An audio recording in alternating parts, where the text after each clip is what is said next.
on, you don't need to protect my space this time.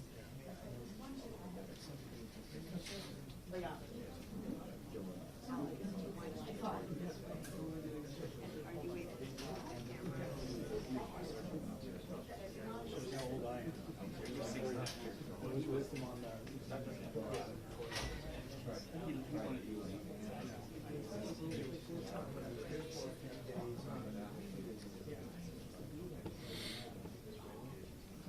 Yeah, I can. Yes, can you hear me? Yeah, I can hear you.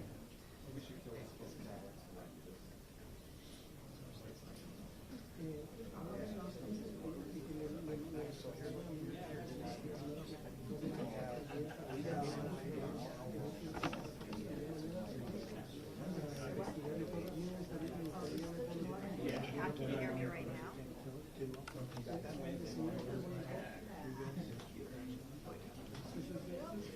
yeah.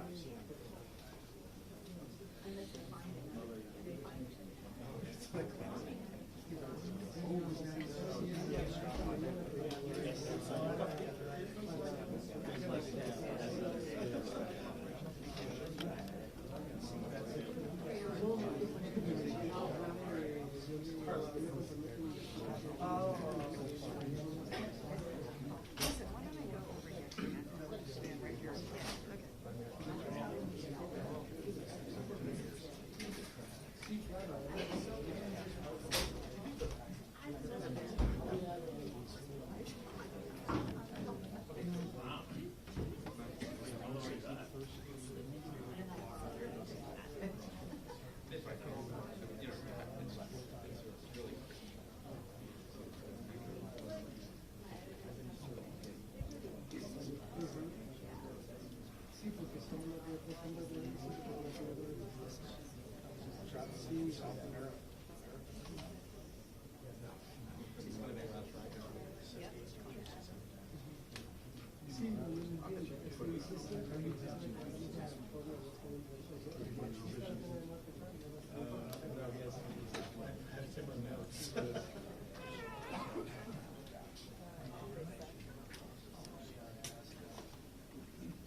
Again, there are 2 sheets.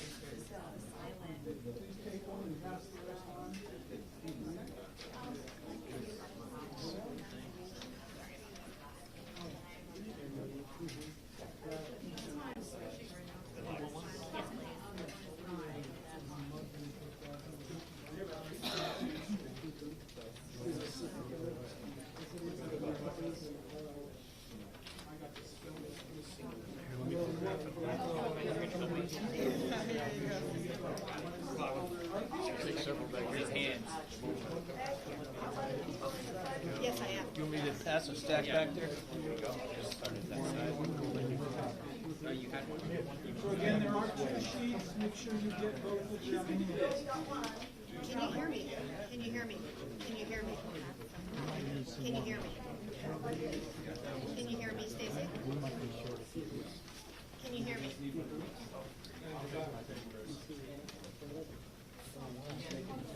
Yeah. It started that way somehow. No, back this way. Keep coming. It's coming back the other way.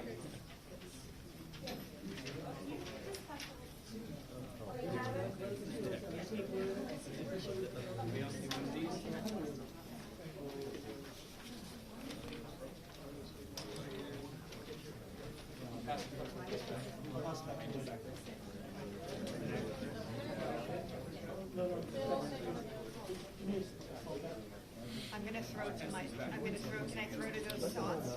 Can you hear me, Stacy? Can I throw to those saws? The yellow jacket nest on the hand, that's when they're really aggressive right now. Can you hear So me? if they all walk out that way, somebody's going to Do we need to close those doors? I passed on the maintenance to somebody else that here, but it's actually all available. Okay. Ladies and gentlemen, could I get your attention, please, for a safety issue? The gate outside this door, we've just discovered, has a yellow jacket nest on it. He's Stephanie. I They can are hear you, being yes, very I can hear you. aggressive right now. Let's close that door as far Yes. as possible. Yes, Let's yes, not yes, touch I can any hear you. wires, Can you hear me? But let's stay inside until maintenance has a chance to deal with it.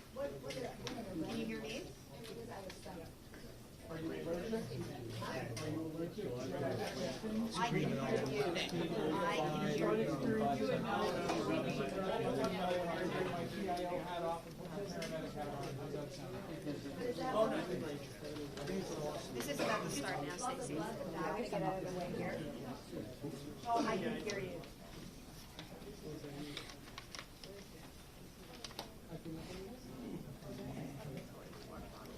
This conference is about to start right now.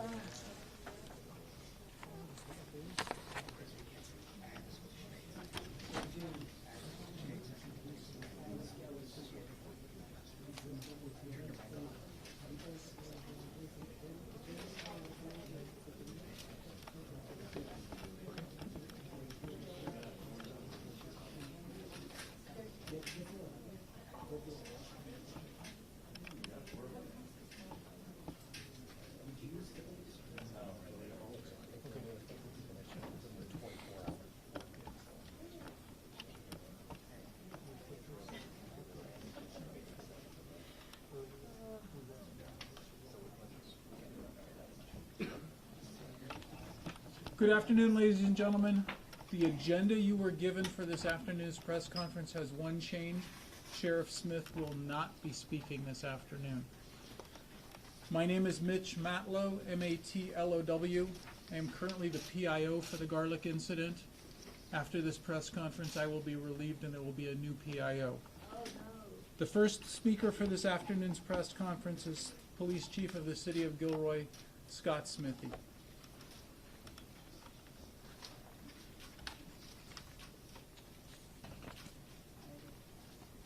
So I have a few updates for you in addition to what I've given the last two press conferences. The first is that, through the different teams working the crime scene and developing leads, we have located the suspect vehicle that was used to drive out near the festival. We have obtained a search warrant for that vehicle. And they're in the process of serving that warrant now. So I don't have any update on what is in the vehicle because that hasn't actually happened yet, but that will be happening shortly. We also obtained a search warrant for a residence in the city of Gilroy that was associated to our suspect, and that search warrant was served today. And again, I don't have any details on anything that came out of the search warrant, but that has now occurred. And I wanted to address, there was a young man that thought it would be a good idea to post on social media that he just shot up the G-Fest. And so we've received a lot of calls from people and emails and concerns that, this is an associated suspect to the Garlic Festival shooting. And this young man, his name is Chase Hallow. He's 20 years old, but on his postings he lists his name as Chase M. Killings. Obviously that got our attention, so we have located him. We have taken him into custody, and we've determined that he was not involved in the shooting, that he just thought it would be a fun way to get some attention, apparently. So for people that are sending that in or have seen that, we have followed that lead through and determined that that is not associated with this event. We also have our district attorney's office and other agencies are working together to open up a family assistance center to help victims and people affected by this shooting. And I just wanted to reiterate that, even though I know that went out as a press release. The DA's office, Victim Services Unit, the American Red Cross, and the county's behavioral health services are opening a family assistance center starting at 5 o'clock this afternoon. It'll be at the Rucker Elementary School in Gilroy. Rucker Elementary School is at 325 Santa Clara Avenue in Gilroy, California, 95020. The services that they will be providing at that center would include grief counseling and emotional support, assistance filing claims for state funds for payments of medical bills, counseling bills, and other assistance for victims and their families, and referrals to agencies for providers for medical services, counseling, and other related services. And they're gonna open up today at 5. They'll be open from 5 this afternoon until 10 this evening. And then they'll be opened for the remainder of the week through Friday, 9 a.m. to 10 p.m. And then we'll reassess times in need at that point in time and issue additional hours as needed. And lastly, we've gotten this assistance from all these different agencies. And Sheriff Lori Smith is here with me today.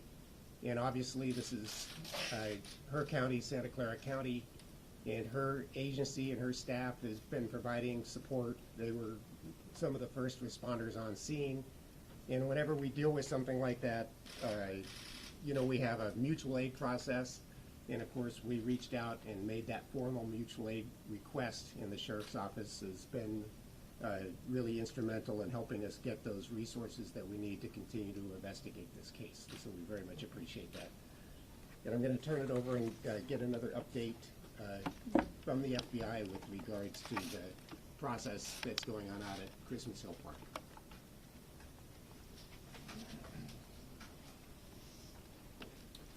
Thank you, Chief. My name is Craig Fair. I'm the Deputy Special Agent in charge of the San Francisco Division of the FBI. I'd like to thank everybody in the public for your patience as we very systematically, methodically, and deliberately process an extensive and complex crime scene, which will take several more days to complete. This afternoon, I want to provide you with updates on 2 issues. 1, the assistance that we are seeking from the public, and 2, the efforts of our Victim Services Program and what you can expect from the FBI and the District Attorney's Office over the course of the next several days. In terms of investigative publicity, we are asking for the public for any information you might have on the shooting. Any tips should be called into the Gilroy Police Department at 408-846-0583. If you have any photos or videos, we have launched a website for you to send those media files. That is www.fbi.gov/Gilroy. That's www.fbi.gov/Gilroy if you have any photos or videos you want to share with law enforcement. Finally, I want to share with you that the FBI is working with the local DA's office on victims' assistance and providing assistance to those affected by this tragedy. The FBI Victim Service Division and our evidence response team will be working with the DA's office to collect and return personal effects that are not considered to be of evidentiary value and have not been entered into the chain. This process will take time, and I'm asking please for patience while we identify, itemize, co-locate those items so they can be repatriated with the owners and the families. I will provide you with updates on that process as well as additional victim services as that information becomes available. Thank you.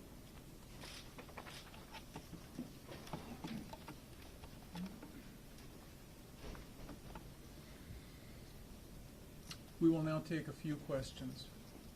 I know for the chief of the FBI, did you check, all this talk about a second suspect, did you guys check to see if the ballistics of the suspect's gun matched the bullets in the people who died? And do they?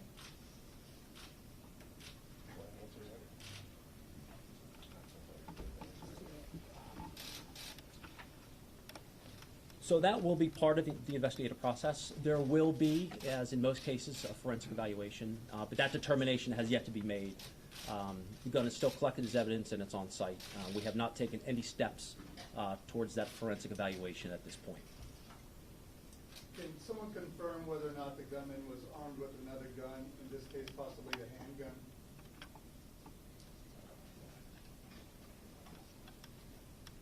I have not heard that in any of the briefings that I've attended thus far. I spoke with one vendor today who said he saw the gunman and he said he saw him shoot with a handgun, and then when the handgun jammed, he started using the assault rifle. I have not. That's news to me. I have not heard that. Is there a second suspect out there? Have you concluded one way or the other there's somebody else you're looking for? As to the second suspect, we have not made any progress other than what I gave this morning. We're no closer to determining whether there was or was not a second suspect, and if there was, what involvement they may have had. Can you give us more details about the car of the suspect? I don't have that available in front of me, I'm sorry. You mentioned that a warrant was served on a house this morning, or today. Can you confirm that that was a house on Churchill? That would be correct. Okay, and have you been able in the past 6 hours to derive anything additional about the suspect's motives or ideology? I have not. I have not had a briefing yet on the outcome of that search warrant or any relevant information that may have come out of it. Anything from the FBI? Have you learned any more about potential motives? We are currently undertaking social media scrubs, as well as assessing information that's derived from other interviews and investigative techniques that we've deployed over the past 24 hours. Can you guys just talk to the suspect's movement to Nevada? Was he living there, and why was he living there? What did you guys find at his house? I understand that search warrant was served up there, and did he come back here just to do this shooting?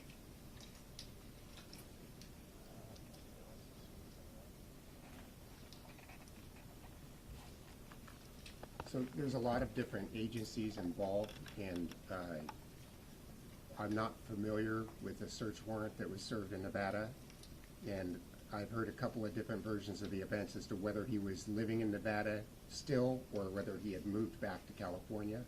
And I don't have confirmation on which of those is the actual story at this point. Chief, is the family cooperating? What methods you are going to be using? You gave us a couple just now as you try to determine a motive. And explain to us why you believe the suspect's dead, why a motive is important for any investigative agency like yours to determine. Well, I think that motive is important. I think everybody wants to know why, the answer why. If there's any affiliation with other people or groups of people that could potentially pose a threat in the future, I think that all plays into why that would be important to understand.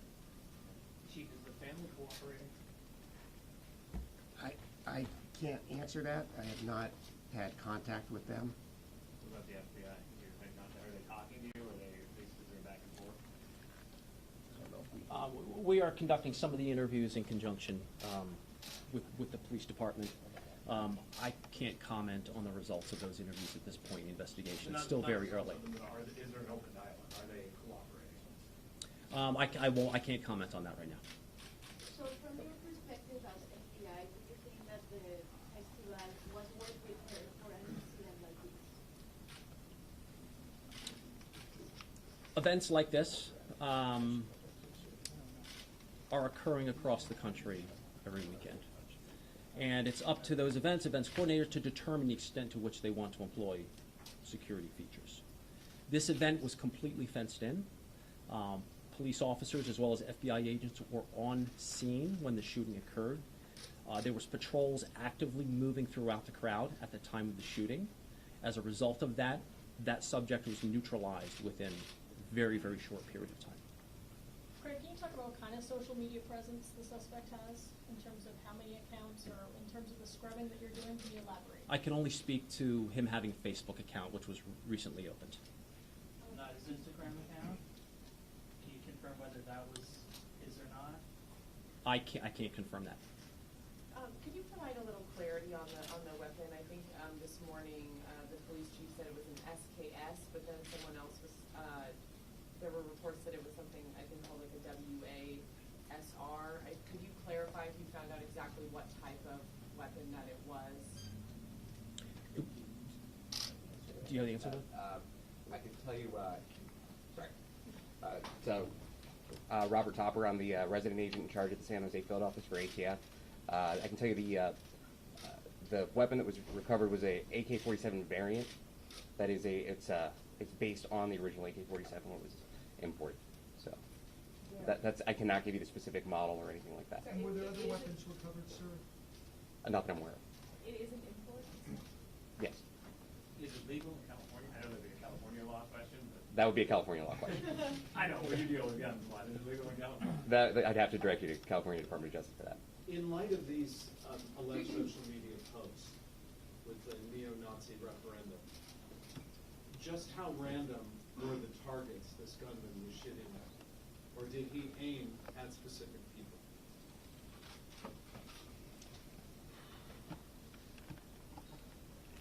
That's something I don't know at this point. The descriptions that have been given to me, it appeared as if though it was random. But I think we're still too early in the investigation to be able to say that definitively.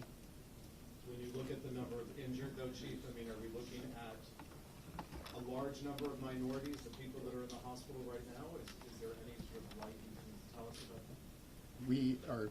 We're compiling a list today of all the different victims and all the different locations. I do not have that list yet. Once we're able to look at that list, I think then we could draw conclusions from that when we see it. And Chief, because of the notoriety of the Garlic Festival, especially in this area, the number of people, can you sort of tell us, was there always in the police chief's mind a concern that, yes, this could be a target? Well, anytime you put on a large event with a lot of people, you're always concerned, which is why we try to run a very tight, closed event where there's, controlled access. And so, do we think about it, and do we think about how we would respond if something were to happen? I would say the answer is yes. Did he have a job? Was he going to college? And how do you properly pronounce his last name?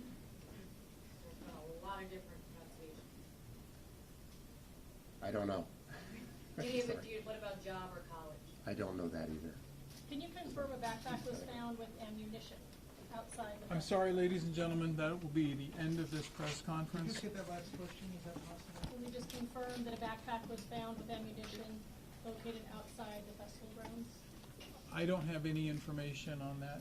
I'm sorry. A backpack, was a backpack found with him? I don't believe one was found. Okay. At this point, we don't have any information about a backpack. And can we also say where the car was found? It was a little bit northeast of the park, off of Laurel Drive. What drive? Laurel Drive. Can you say anything about how the police apprehended him?